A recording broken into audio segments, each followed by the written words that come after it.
নমস্কাৰ, আপোনালোকে গম পাইছে অৰুণোদয় এপ্লাই আৰম্ভ হৈছে, কিন্তু সকলোৱে সুধি আছে কেনেকৈনো কৰিম এপ্লাই, ক'ত কৰিম এপ্লাই, ক'ত পাম ইয়াৰ বাবে ডকুমেণ্ট।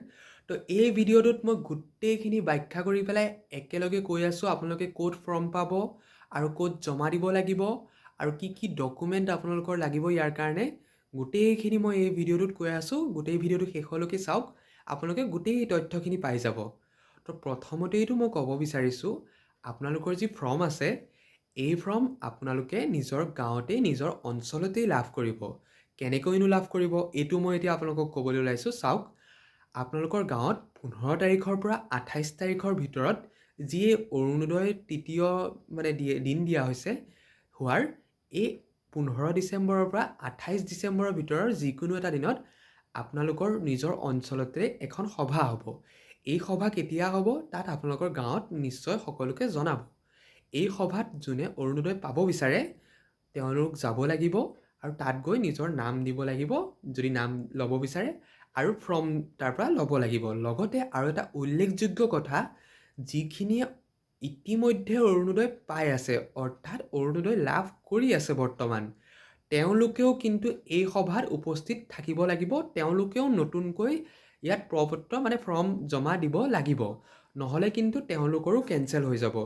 এনেকুৱা নহয় যে যদি আপুনি অৰুণোদয় পাই আছে আপুনি আকৌ এপ্লাই নকৰিব। আপুনি অৰুণোদয় পাই থাকিলেও পুনৰবাৰ এপ্লাই কৰিব লাগিব এবাৰ, অন্যথা আপোনাৰো হ'ব পাৰে কেঞ্চেল। তো এইখিনি আছিল ফৰ্ম কেনেকৈ ল'ব। এতিয়া কথা হ'ল ফৰ্ম ল'লে অঞ্চলত, আপোনালোকৰ অঞ্চলতে মিটিং হ'ল, জমা ক'ত দিব। তো এই ফৰ্মকেইখন যিসকলে ল'ব তেওঁলোকে নিজৰ অঞ্চলৰ পঞ্চায়তত বা যদি আপোনাৰ টাউন কমিটি হয় টাউন কমিটিৰ অফিচত তাত জমা দিব লাগিব। এই ফৰ্ম আপোনালোকে তাতেই জমা দিব পাৰিব।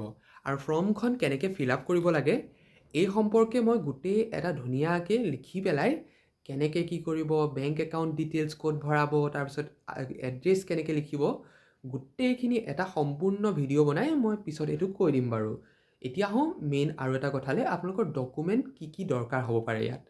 ইয়াত আপোনালোকৰ প্ৰয়োজনীয় ডকুমেণ্ট মূলতে ৰেচন কাৰ্ড আপোনালোকৰ থাকিব লাগিব, আৰু এই ৰেচন কাৰ্ডখনৰ লগত আপোনালোকৰ নিজৰ আধাৰ কাৰ্ড লিংক থাকিবই লাগিব। হয়, আধাৰ কাৰ্ড লিংক থকাটো একদমেই জৰুৰী। আধাৰ কাৰ্ড লিংক থাকিব লাগিব। লগতে আপুনি যে এটা দৰিদ্ৰ পৰিয়ালৰ হয় তাৰ বাবে ইনকাম চাৰ্টিফিকেট লাগিব।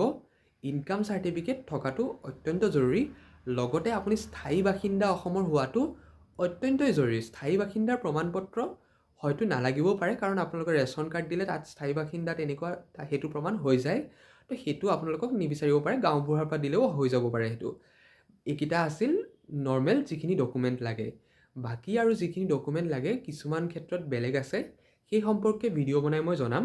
লগতে আৰু কোন ইয়াৰ বাবে যোগ্য হয়, কোন অযোগ্য হয়, এইখিনি সম্পৰ্কেও মই পৰৱৰ্তী ভিডিঅ'ত জনাম। আজিলৈ ইমানেই। পুনৰবাৰ কৈ দিছোঁ, আপোনালোকে ফৰ্মসমূহ গাঁৱৰ সভাতেই পাব আৰু ফৰ্মসমূহ গাঁৱৰ পঞ্চায়ততে জমা দিব লাগিব। আৰু ডেট হ'ল 15 তাৰিখৰ পৰা 28 তাৰিখৰ ভিতৰতে ফৰ্ম লৈ 28 তাৰিখৰ আগত জমা দিব লাগিব। আৰু এই সম্পৰ্কে যিখিনি ফৰ্মখন কেনেকৈ ফিল আপ কৰিব এই গোটেইখিনি ডিটেইলছ মই পৰৱৰ্তী ভিডিঅ'ত নেক্সট ভিডিঅ'ত আপোনালোকক জনাই দিম। ভিডিঅ'টো ভাল লাগিলে ছাবস্ক্ৰাইব কৰি থওক আৰু এটা লাইক কৰিবলৈ নাপাহৰিব, যাতে আপোনালোকক আৰু ভিডিঅ' দি থাকিব পাৰোঁ মই। ধন্যবাদ।